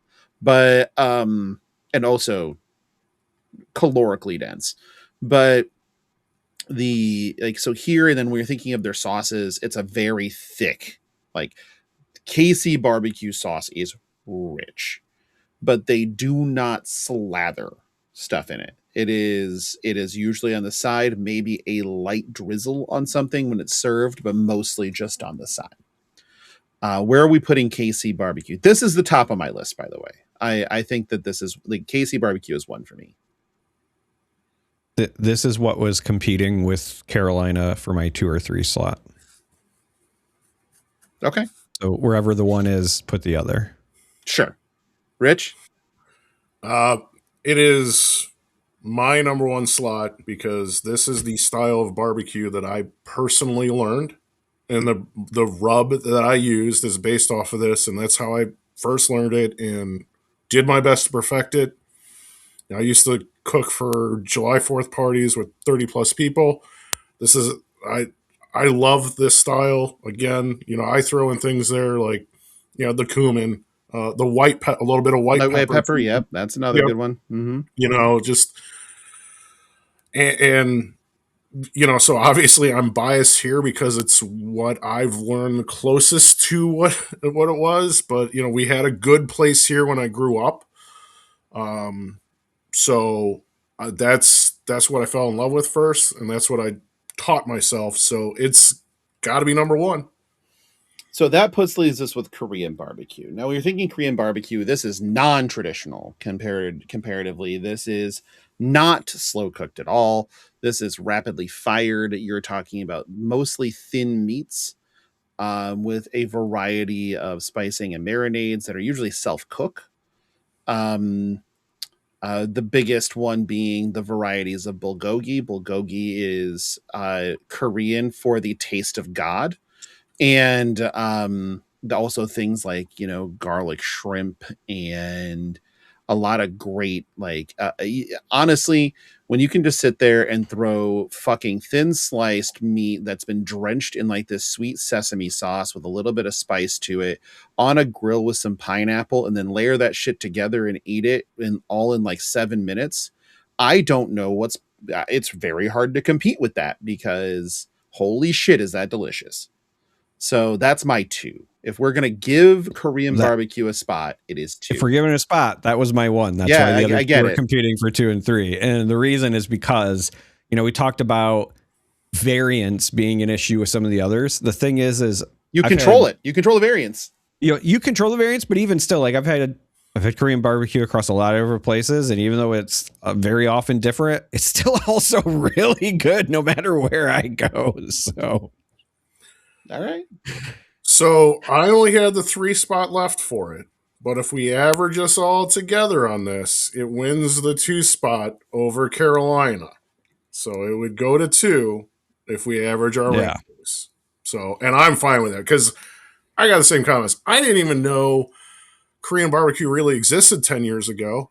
Then I had it and I'm like, what is wrong with me? Yeah, shit's just it's like, and then you get it this didn't really count for this, but if you get that good spicy Korean fried chicken, that's not even fair. Then we're not even in the same sport now. I know it didn't quite count for this, but if you're talking about Korean barbecue, your brain's gonna go Asian fried chicken in general. So Filipino fried chicken is unreal. Korean fried is insane. Karaage is fucking great. Like Karaage ramen is goated. That shit is insane. There's a Korean they do fried chicken and they do other stuff, but they do fried chicken place that's like 40 minutes from my house. And every time that we have to drive in that direction for anything, me and my wife always stop there to get it because they have this. It's like a powder. Seasoning's not the right word for it because it's a little bit thicker, but it's like this powder that they coat the top of it. And I don't know what else to describe it as because I call it the coconut crack. I always say, hey, can I get the chicken with the coconut crack? I don't know what it is, but it is so good on top of that fried chicken. Also, just knowing to use MSG. Yeah. Yep. So listen, wasn't on our list, and I understand that there are a lot of people who would not even consider it a form of barbecue, but since we were including Texas, which in my opinion doesn't even qualify as food or a state, I would like to add this Kahlua, whether it's Kahlua pork, Kahlua chicken, luau, the Hawaiian style barbecue. Yeah. I love that stuff, man. It's that's less. It's that's what I'm saying. Some people consider it a barbecue. Some people don't. I wouldn't understand consider both sides of the it's argument. a barbecue. Right. I mean, but it it's is- not considered barbecue food, but like Right. regardless, I love that. Whether it's a suckling like pig pulled is pork, pulled chicken, yeah. like it's good. I mean, but at that then we're adding in Jamaican too, because like Yeah, give me some jerk chicken, man. chicken is unreal. Like Yeah. we could go forever on this. So. The only reason I was considering this one as a maybe is because like again, it's I'm kind in of the done. Bahamas in 10 weeks. I can't wait. You know, the traditional preparation methods is similar to a barbecue or like on a spit or, you know, smoked or whatever, right? A lot of times it's like done in the ground. Yeah. So cover the coals. Yep. Go into the next question because why not?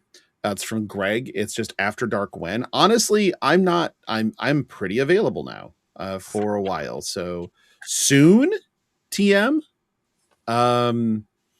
Haven't really laid out a good time for everybody or anything else, but we'll get one soon. Like I said, I'm not going anywhere anytime soon for any event or anything else. So I actually don't need to be prepping or doing anything else. So yeah, I've got time.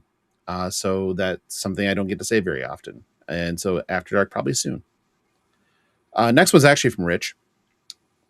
Wrestling podcast when? Well, we already are one. So we're Oba feminists. So Yep.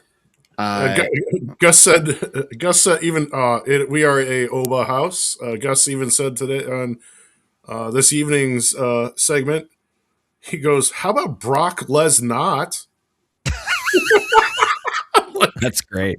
not bad. And then he started doing the Oba walk. He goes, "Who? Who?" I was like, "All right, Yeah, well, I guess we taught him. All right. I got to come clean. That one was me. I just put Rich. You just put Rich. All right. There we go. Next one is from Greg. Rich is who is winning the Mad Marchness? I have Duke beating Iowa State. I think Arizona should be the leader in the clubhouse on that one. I'm pretty sure that they. But I know least about college basketball this year probably than any other year. I know a lot because again, as an Iowa State fan, Iowa State has been good, all year. So it's definitely a year I paid more attention to. But I think that Arizona is the best team. They're the healthiest team. So, they've checked a lot of boxes. Iowa State's currently missing their best player. We don't know when we're getting him back, if we're getting him back. So there's a lot going on there. Didn't stop us from dusting our first 2 rounds, but impressive stuff yesterday. Yeah. Yep. Next one's hey, this is actually a fab question. This one's from Captive Goat. I got a listener question for you. When Hala spoiler? I don't know. How the fuck would I know? We've not find out. Yeah, Hala. Hala. Yeah. We haven't been offered one. At least I'm gonna check right now. I will lose my fucking mind if I check my email right now for the show and see that we've been offered a Hala spoiler. I will lose it on air. If we were given a Hala spoiler, if we were given one, I would legit buy like one of the chainmail things that Scott Steiner used to wear to do our intro for Hala If You Hear Me.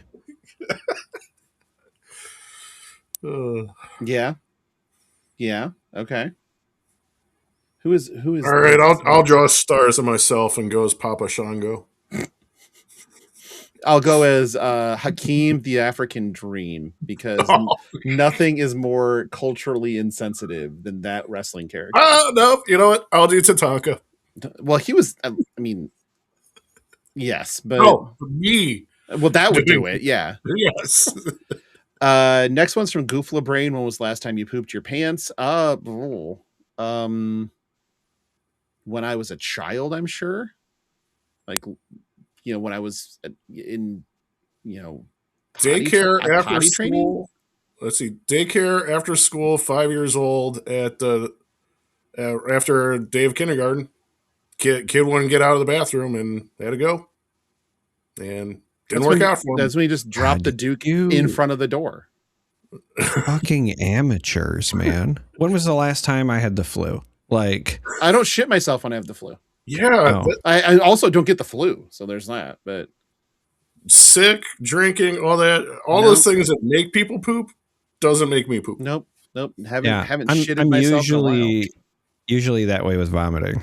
You Like like to all give the it both stuff that makes ends? people, no, I'm just saying like all the people where like they get sick, I usually don't. That's why my trip to Italy was such an anomaly because I legit hadn't vomited in like 20 years prior to that. Oh man, I forgot about that story. Yeah, man. that's great. Oh man, that was an all-timer pod. That's up there.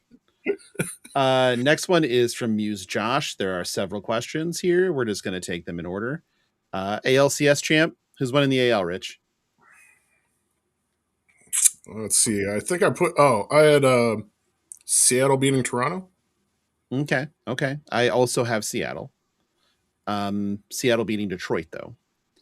Do you have that much faith in Detroit? I have that much faith in Tarek Skubal. And I also really like Spencer Torkelson. I think this is a year where he could see a big jump. And Riley Green is also very, very good. NLCS champ, who's got just say it. Dodgers it's the Dodgers. It's the Dodgers. It's fine. World Series champ, it's the Dodgers. It's whatever. Dodgers over Mariners. AL MVP, so we can go back to having a conversation. This is kind of a rough one, honestly. There's I haven't thought a lot about this one yet. I have my bets in on the divisions, but I didn't do the MVPs yet. I think it. You know what I'd like to see do it? I would like to see Julio Rodriguez do it. If I'm going with the Mariners to win the AL, I think yeah. I think that would be a good bounce back choice that would also put him in the spot where I believe that. I think this is that rare year where the double up happens and you get Skubal as AL MVP as well as Skubal as AL Cy Young. He Roger Clemens it this year. Oh, he Verlander's it. Verlander's as well. That's another good one. But Verlander's on the staff this year too, so like can coach him through. Or by a miracle, the Guardians steal a division and Jose Ramirez finally gets it. I would love J-Ram to finally get it. That'd be fantastic. NL MVP, I just say Shohei Ohtani. It's fine. We're moving on. PCA. It's a Shohei Ohtani. AL Cy Young, I already said mine is Skubal. Can I just say Skubal twice? Sure, I guess. NL Cy Young. This is an interesting one. I'm gonna say Skeens, and they actually win 82. I think if they win more than 75 games, it pretty much is because Skeens has been unhittable. Yep. So I think that it's probably just Paul Skeens at this point. He's clearly the best pitcher in the NL in my mind, as long as he stays healthy. I will say that there is an outside shot that Mason Miller wins that. No, that's not bad. AL Rookie of the Year.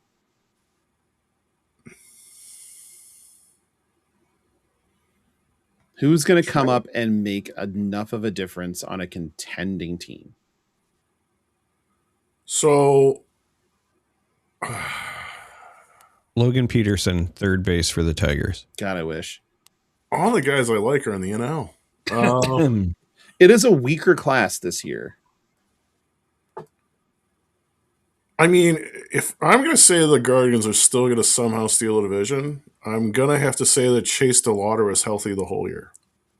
I'm actually going to say that by mid-May, Cole Emerson has come up and stolen the job from Young in Seattle, and he sticks and has a good enough year. That would be fair. Yep. NL Rookie of the Year. This is the hard one. Yes. There are a million options. I think the one I'm choosing is a guy we talked about earlier, even though he doesn't play for a respectable franchise. JJ Weatherholt, that's who you're saying? Yeah. Yep. It's hard not to think that Weatherholt, because he's getting the start in the bigs and whatever. The amount of work that a guy like Moises Ballesteros would have to do to get the NL Rookie of the Year, considering he doesn't play a position, he's probably just DHing the entire year. It's very difficult, but I mean, Ballesteros could put together an absurd year and do it. I mean, that's still possible. there's also, if It's possible Condon comes up in 3 weeks and does it in that stadium. I changed my AL Rookie of the Year. It's Kevin McGonigal. But yeah, McGonigal. But it also would the NL Rookie of the Year could just be Griffin, in Pittsburgh. True. He's not starting with the big club. I think they're service timing him. But they're doing the same thing they did a couple of years ago, but they're not going to let themselves get double screwed over. So. Right. So I think that I'm going to go with Griffin on that one. So there you go, Josh. We've talked baseball on the show. You can be happy. Last one's from Octothorptopus. How are you guys doing? Loaded question. I would say I am doing reasonably okay. The world is a rough place. It's been a rough year and change already. In America, trying to reconcile all of the awful that we've been watching, having to answer questions from friends overseas about what America is right now. That's been hard. Personally, job wise, there are so many things happening in all the different spheres where AI is taking over things. It's all changing very rapidly. And there are no guardrails in place. So people are just spinning as hard as they can. Makes things feel even more dystopian. It doesn't feel like a great year for movies right now. Although if we are getting a Violent Night 2, that could shift the paradigm. I was going to say, second half of the year, I think looks pretty good for movies. Yeah. Okay. Concert tickets are out of control expensive. Yeah. Stark was trying to get me to go to like a festival or something. And I was like, hey, just do me a favor. Go look at what the tickets are for a day. Not like for the weekend pass for the festival, for the day. I bet they're like $200 a person. And then he goes and he looks, he's like, actually, it's like $290 something. And I was like, yeah, and that's why we're not going. And I went because Rise Against, I do love Rise Against, and Alkaline Trio are playing together in Waukee in Des Moines. And I'm like, sweet, tickets went on sale. I pulled them up. $106 for the get in the door price. And I'm like, I've seen both of these bands for sub $20. Like, I can't justify, especially for bands I've seen in better settings, paying $106. Like, that's not okay. I went to Sonic Temple last year in Columbus, and it was extremely expensive. It got even more expensive this year, and said no to that one. But I'm getting a small reprieve on Wednesday. I'm going to see Testament and Overkill. So what was that ticket cost? $50. Fine. Yep. Can live with the inflation to $50, but 106 is right out. Small venue, place I know, good stuff. Physically, they started me on Zepbound to try to just make my metabolism work again. You should let me know how that goes. Mostly because, I have a buddy in New York that has also started it, but last time I talked to my doctor, they were recommending it to me potentially not for weight-related reasons, but apparently there are studies indicating that it's helping people with sleep apnea. Correct. Yep. And I've got so a lot of people have like the physical obstructive sleep apnea, but there's like a neurological variety where basically your brain just forgets to breathe. And they were like, hey, it's early, right? But we've seen studies. So I've been considering it, but I've been on it for a month and so far so good. The thing is you forget to eat is what it boils down to. You have to kind of force yourself to remember to do the things. So I went and had lunch with my kid on Friday, before he was heading back up to school after spring break. And then went and played a round of golf, then went and played board games and hung out with Dom and the crew. And then came home, went to sleep, got up and started working on stuff immediately. Went out to Lowe's, got surfacing discs so I could start peeling my Blackstone over. About 12:30, I realized it had been 25 hours since I last ate. And I didn't feel hungry. But now it's like I need to force myself to eat something. And then the worst part is and there's a picture of it in the Discord, I make a perfect steak de Burgo. Sauce, nailed. Filet, perfect. Hasselbeck's, on point, because this shit has made me a better cook, by the way, because I'm way more patient. Because I'm not hungry, I'll just wait, and got way better at it. And I start eating, and I get like halfway through the fillet, and I feel full already, and I'm pissed because there's another fucking fillet waiting for me, and I'm not going to be able to eat it tonight. I'll barely get through this one, and so I was just actual angry. I ate the other fillet today because, again, being patient. Most of the time, like, I'm hungry. Throw this thing in the microwave. Now, microwaving a filet mignon is actually a war crime. That is something that should get you thrown in the hay. You're actually just not allowed to. The microwave won't work. What you actually microwaved was a filet mignon. That's the vegetarian fillet. And might win AL Rookie of the Year. Yeah. So I'm like, okay, so what would I do here? Like, what would I do to kind of bring this back to life without overcooking it? I'm like, okay, so a cast iron at a lower temperature, melt butter, little avocado oil for the pre-fat. Let the butter melt while the steak is hot, while it's covered, so it gets a little bit of a steam to it. Generate a bit of a maillard, a little bit of a crust, something to grab onto while heating it, but just pay attention so it doesn't heat through.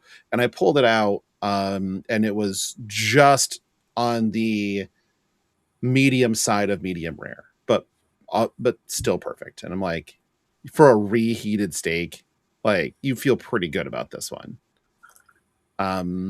So yeah, that's how I've been. Just trying different things, trying to, take a year, get to a better version of myself. If one exists, I don't know if it does, but we'll find out.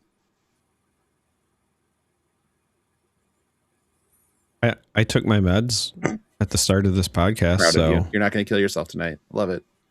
Well, listen, don't challenge me, buddy. That's not sorry. I wasn't challenging. I swear to God. That was just wishful thinking. Mostly just busy. Like, I would be stressed out if I had more time to be stressed out. Like, that's the best way I know how to put it. Like, even when I do like actually have time, I'm just like mentally exhausted. I'm finding it hard to like get the rejuvenation from pastimes or things that I would normally do to like decompress, because like as an example, right? Like normally, if I've had a mentally stressful week or whatever, I might sit down and play like a game for a couple of hours, right? And I had this realization last week, because I'm still trying to play through Expedition 33, and I played it for like 2.5 hours, and then I was just like, I got done and I just still felt blah. And it's not like the normal depressive blah. It's like just literally just mental exhaustion. But I think it's just day job is crazy. Kids have a lot going on as far as like school activities and whatever, and birthdays coming up, and trying to, coordinate events and casting and everything. And it's just been a lot. So I'm just, just busy. Yeah. Rich? Yeah. The beginning of the year, particularly February, has always been a tough time for me. It is just happens to be the month where not just me, but a lot of people in my close family, for some reason, man, February just not work for us. Lots of pain, lots of trauma, lots of history, and the Browns will never make the Super Bowl. That's true. Yeah. But really, here, baby. there's always another one for us Lions and Browns fans. I don't mean to derail you, but if we ever got a Browns versus Lions Super Bowl, right? With both teams like just waiting and chomping at the bit. If we ever got that to align, and with the history between the states of Michigan and Ohio, I feel like that could be the thing that starts the actual Civil War. Oh, we don't. No, we would be we'd be happy for you guys. You say that now. We would. I've been enough parking lots drinking to know which fans would be cool and which fans wouldn't. You would be happy for us. Yep. I am telling you right now. And here's my scenario for the actual Cavs? Civil War. Is it the Cavs? Well, so if they ever played and then the Browns beat the Lions, the Lions would burn everything to the ground. Like I'm just like Detroit fans like to finally get there and then lose to the Browns of all teams would be the thing that just sets it off. It would like we would make the country become the Detroit that's in RoboCop. I'm just telling you. Oh, there's actually like 2 or 3 references just we could do right there. Never mind. I'd buy that for $1. Well, I'm talking about the actual mayors of the time. Anyhow. Yeah. Yeah, what about the Bills? I got to ask. If the Bills beat you, would that be okay? I mean, it wouldn't be okay, but I think that they would take it better. Okay.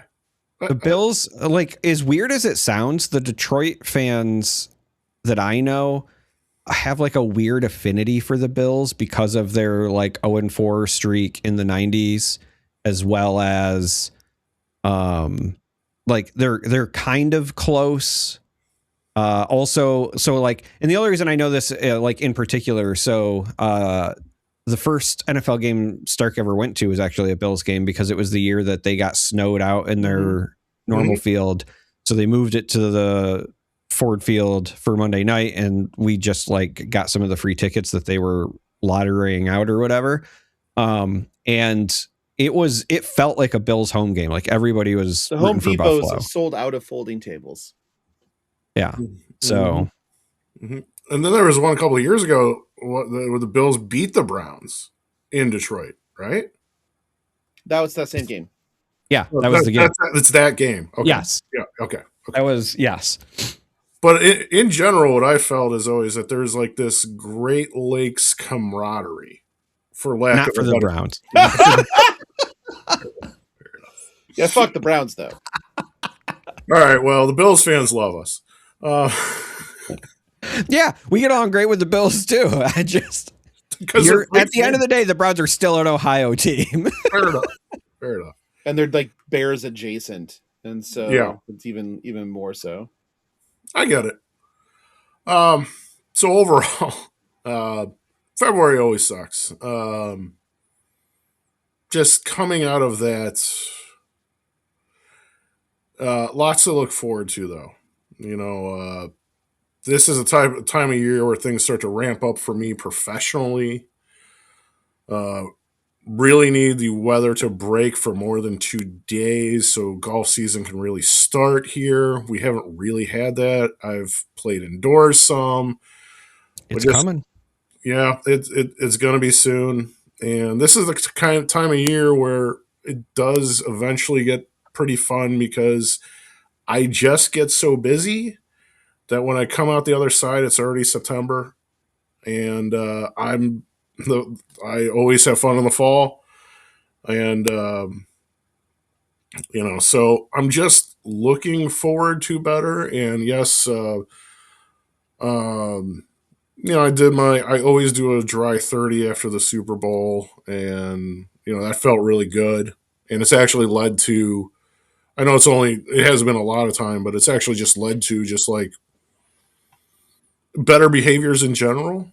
And I don't just mean, you know, beer or anything. I mean, just like I've just gotten out more. And it's just, you know, as I said, you know, trying to do the positivity route with not spending as much time spewing off stuff or being on the internet less. Like I'm seeing some results, you know, like just minor stuff. It's only 6 pounds, but it's 6 pounds. You know what I mean? Like, Yeah. So I know there's stressful times ahead. We've had some really crazy stuff happen at work.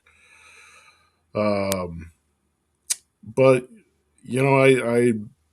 I see all these great things coming, and I'm pushing hard to look forward to. Even random stupid stuff like got a Masters Sunday party actually set up this year, or we got the stuff from the actual Masters ordered, and I know how to make the azalea drink. It's whatever. It's going to be just I have a lot to look forward to. Which is great. I mean, that's the best part of living, is having something to look forward to.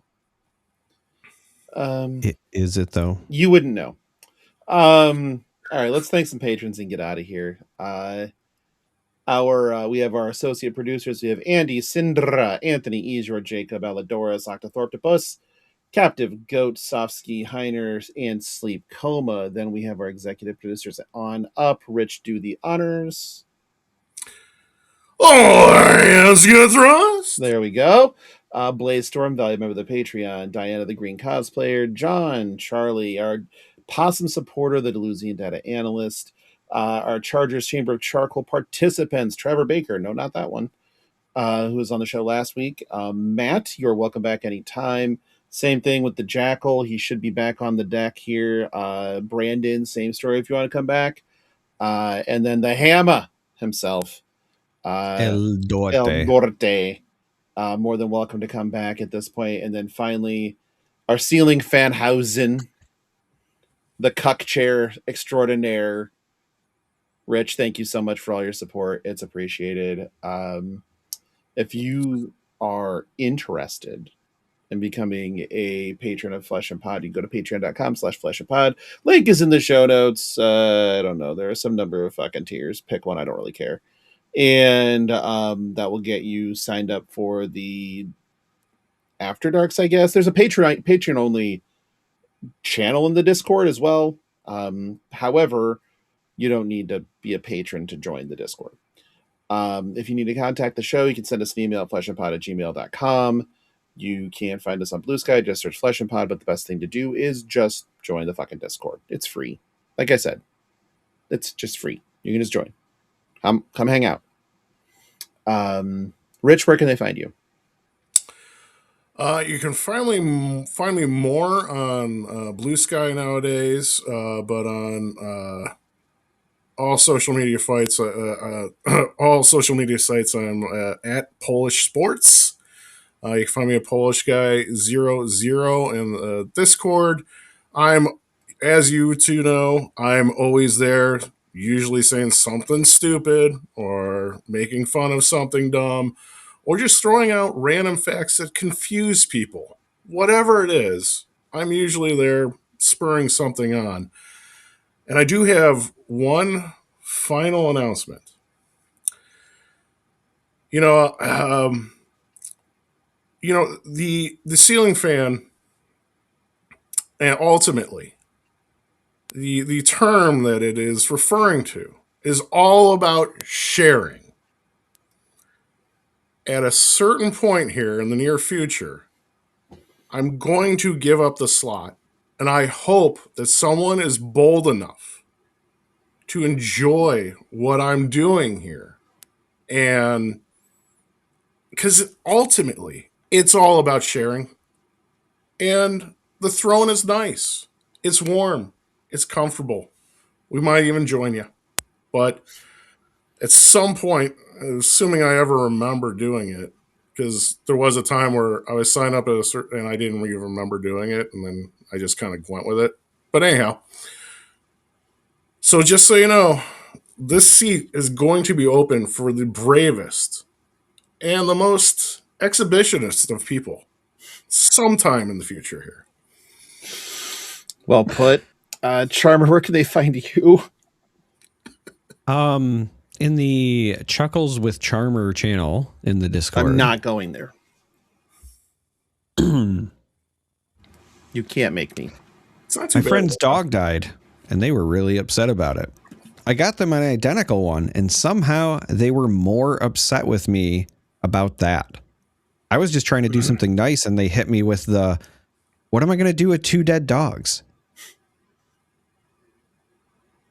Yep. Anyway. That was the last thing I posted anyway. There's more. Okay. I'm done. Thanks everybody for watching and listening, and we'll see you again next week. Don't know why, but we will. Bye.